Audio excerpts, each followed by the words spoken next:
Hi guys, Milog Tarot here. Welcome back po for your kapalaran sa pag-ibig. Para po ito sa mga air signs, Gemini, Libra, and Aquarius. Maglalagay na lang po ako ng timestamp sa may description box para po mapuntahan ninyo ang inyong zodiac signs. Pero syempre, this is a general reading, kaya hindi po lahat ay makaka-relate. Okay, so we will start po with Gemini. Ano kaya yung posibleng pagdaraanan ng mga Gemini sa mga susunod na mga araw? We have here the Seven of Wands, the Temperance card, the Hermit, and we have here the King of Pentacles. Okay, so base sa mga barahan na to, parang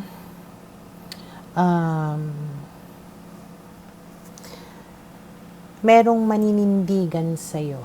Okay? Or parang ipaglalaban ka or magtsatsaga para sa'yo. Okay? Na tipong ang hangad nitong tao na to ay mabigyan ka ng parang peacefulness. Okay? Hindi kaguluhan, kumbaga yung gusto niya na mangyari. Parang kapayapaan. And mukhang napagtanto nitong tao na ito yung tamang panahon para kumbaga panindigan ka niya or mag-commit siya sa iyo. Okay? And then we have here the Four of Pentacles, the Seven of Swords, the Empress, and the Two of Pentacles. So itong tao na to, maaaring meron tong nagawa na mali, kalokohan sa iyo in the past, na pwedeng nag-guilty naman na siya, pinagsisihan naman niya na yun, and maaaring naisip niya or na-realize nga niya na ikaw yung tipo ng babae na hindi dapat na niloloko, na ikaw yung tipong ipinaglalaban nga at hindi pinapakawalan. So, maaaring isaset nitong tao na to ang kanyang priorities or gagawin kanya na parang pinaka-priority niya, na gagampanan niya yung role niya sa'yo, sa relationship ninyo, na tipong parang maging secured ka or maging stable yung relationship ninyo. And then we have here the Nine of Pentacles, the Hangman, and the Ten of Cups. And because of this, maaaring makaramdam ka nga ng security. Okay? Na parang na-appreciate niya siguro kung ano ka, kung ano yung nagawa mo para sa kanya or sa relationship ninyo, na maaaring nag-iba nga yung tingin niya or perspective niya sa relationship ninyo na dalawa, kaya mas na-appreciate ka niya. Lalong-lalo na siguro nung panahon na magkahiwalay kayo, kung nagkahiwalay man kayo, parang nakita niya yung mga qualities mo, or nakita niya talaga na basta meron kang nagawa siguro or ginawa na parang nagkaroon siya ng realization because of that. Okay? Kaya na-trigger siya. Kaya gusto niya na mabuo muli ang relationship ninyo na dalawa. Okay? And then we have here the Tower and the Fool. So, ang nakikita ko dito, si the Tower, ang ibig sabihin kasi ni the Tower is usually hindi maganda, no? Parang kaguluhan yung dating. Pero nandito kasi si the Fool, ibig sabihin parang carefree, stress-free. So, ang ano ko dyan is kahit ano pa man ang ma-encounter ninyo na dalawa na problema, maaaring hindi na kayo masyadong papa-apekto dito as compared before. Parang mas magaan for the both of you.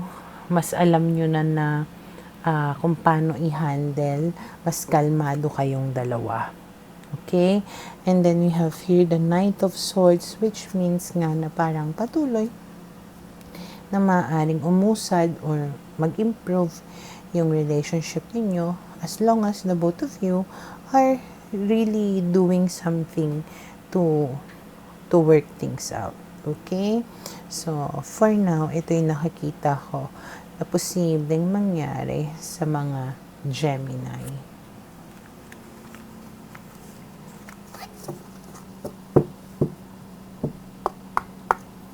Para sa mga Libra, okay, let's see. Ano kaya yung posibleng pagdaraanan ng mga Libra sa mga susunod na mga araw? We have here the Six of Wands, the King of Pentacles, the Two of Pentacles, and the Ace of Pentacles. Okay, so base sa mga barahan na to, may isang tao dito na magbibigay sa'yo ng sobra-sobrang atensyon. Okay? Na itong tao na to, it can be an earth sign, Taurus, Virgo, Capricorn. And this person is someone na mas mature sa'yo or mas matanda sa'yo, or parang handa na siya na to give you the commitment that you want, or seryoso siya, kumbaga. Okay? Na siguro itong tao na to is maraming pinagkakaabalahan tong tao na to, no? Pwedeng isa siya na businessman, something like that, or mapera, pwedeng ganon, no? Na kaya madalas parang malayo siya or busy siya, nagta-travel siya, ganyan. Pero mararamdaman mo nga sa susunod na mga araw na binibigyan ka ng sobra-sobrang atensyon nitong tao na ito. Okay? And then we have here the Strength card, the Ten of Cups, the Fool, and the Six of Pentacles. Okay, so kung may nagawang kasalanan sa'yo itong tao na to, maaaring ito yung way niya para humingi ng tawad sa'yo or mapaamo kang muli. Okay? Na ang hangad nitong tao na to ay talagang mapaligaya ka or mabuo muli yung relationship ninyo at parang ayaw niya, kumbaga, na magkaroon pa kayo ng problema. Parang gusto niya na maging stress-free ka or yun, walang iniisip. Okay? Or walang kinaka-stressan. Kaya, ang gagawin niya is mostly giving you everything that you want and you need. Okay? So, kaya nitong tao na to na i-provide sa'yo yung mga pangangailangan mo, whether material or not. Okay? And then we have here the High Priestess, the Ace of Wands, and the Tower. So, ikaw naman, parang ninanamnam mo. I think din na medyo hindi ka magiging, how do you say it, easy to get, or hindi ka masyadong magpapakita ng iyong emotion sa tao na ito. Parang mas magiging wise ka in handling him. And nakikita ko rin dito na yes, you will flirt back with this person. Yes, you will get back with this person. Pero hindi kayong totally all out. Maaaring may mga bagay na gusto mo na i-open up pa niya sa'yo or i-reveal pa niya sa'yo. Kaya medyo careful ka in giving everything to this person. Okay? And then we have here the World card and the Ace of Cups. Ayun nga, nasabi ko na parang may some kind of distance from you. But eventually, bibigay ka din with the Ace of Cups here na parang hindi ka rin makakapagtimpe, ibubuhos mo rin sa kanya lahat ng pagmamahal mo. The same way siguro na ginagawa niya sa iyo. Okay? And then we have here the Knight of Swords, which again means na patuloy na parang uusad or magkakaroon ng progress itong relationship na ito or connection na ito. Okay? So, for now, ito yung nakikita ko na posibleng mangyari sa mga Libra.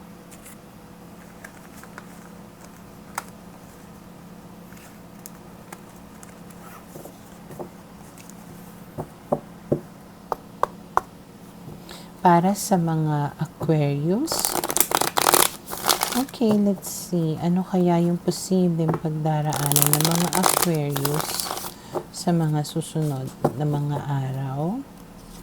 We have here the Eight of Pentacles, the Ace of Pentacles, the Eight of Swords, and the Four of Wands. Okay.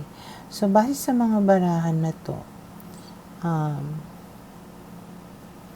parang may mag-e-effort, no, sa iyo or sa relationship ninyo sa mga susunod na mga araw. Na parang gusto niya na maayos yung relasyon ninyo, gusto niya na maging committed kayo sa isa't isa, maging stable yung connection ninyo. Pero nakikita ko dito na ikaw medyo may pagka how you say it, helpless ka dito or parang feeling mo hindi ka makaalis, hindi ka makawala. Pwedeng nasasakal ka, ganun. Especially kung married kayo nitong tao na to. Pero nakikita ko rin dito na susubukan mo, no, na makipag-ayos for the sake of the marriage, ganyan.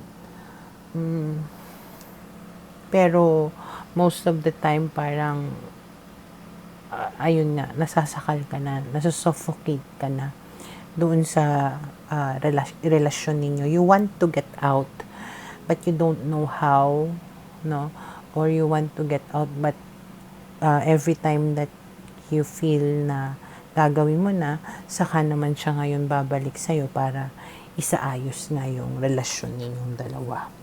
Okay? And then we have the Four of Swords, the Knight of Pentacles, the Tower, and the Nine of Pentacles. So, sa nakikita ko dito, parang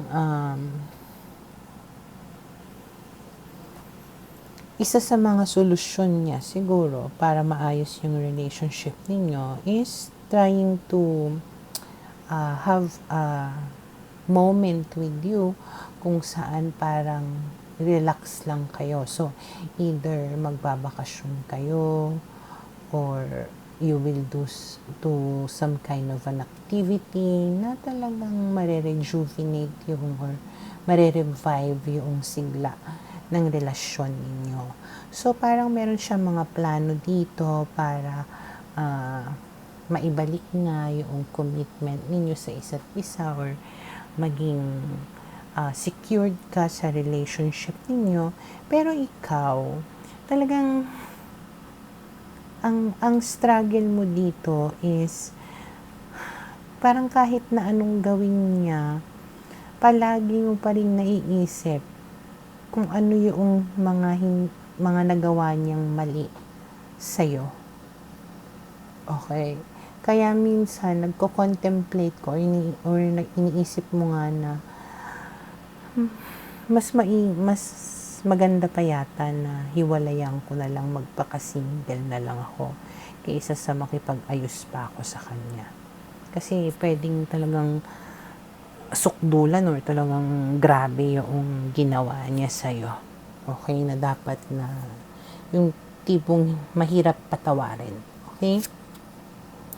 And then we have the Hangman, the Ace of Cups, the Knight of Swords. But unfortunately, since you feel like hindi mo kaya, helpless ka, no, wala ka rin gagawin doon sa sitwasyon mo. And worse, makikipagbalikan ka nga sa kanya. Okay? And then we have here the Ace of Swords and the Two of Cups. So, ang nakikita ko pa dito is maaaring magkaroon naman kayo ng pag-uusap nitong tao na to just to clear things up or be open and honest with each other. Parang to see kung pareho ba kayo ng nararamdaman para sa isa't isa, kung pareho ba kayo ng gusto para sa relationship ninyo na dalawa. And pwedeng this will clear up all of your doubts, all of your fears, ganyan, which will finally make you decide kung ano talaga yung dapat mo na gawin. Okay? And then we have here the Lovers, which is, ayun nga, na talagang makipagbalikan sa kanya. Kasi maaaring nalinaw niya sa'yo lahat ng duda mo. Okay? So, for now, ito yung nakikita ko na posibleng mangyari sa mga Aquarius.